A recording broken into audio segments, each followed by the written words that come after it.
সহিহ বুখারীর প্রথম হাদিস ১ নাম্বার, ইন্নামাল আমালু বিন্নিয়াত, মানুষের সমস্ত কাজ তার নিয়তের উপর নির্ভর করবে।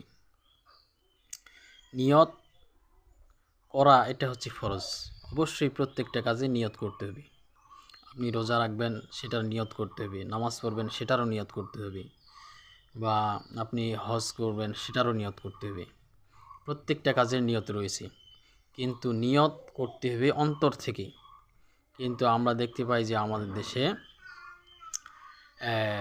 প্রায় বেশিরভাগ মানুষই মুখে নিয়ত উচ্চারণ করে থাকে। আসলে মুখে নিয়ত উচ্চারণ করাটা এটা হচ্ছে বেদাত।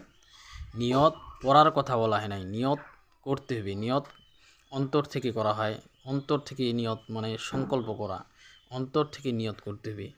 তাই আমরা যে কোনো কাজের আমরা যখন এই রোজার জন্য আমরা সাহারি খাইতে উঠি, তখন সেটাই হচ্ছে রোজার নিয়ত।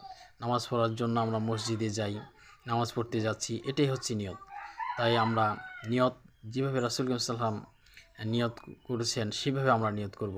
যে মুখে নিয়ত উচ্চারণ করা, এভাবে অনেকেই যে এগুলা বিভিন্ন বই পুস্তকে লেখালেখি করছে, এগুলো হচ্ছে বেদাত। আল্লাহ সুবহানাহু ওয়া তাআলা সকল প্রকারের বিদআত থেকে আমাদেরকে হেফাজত করুক। আল্লাহুম্মা আমিন।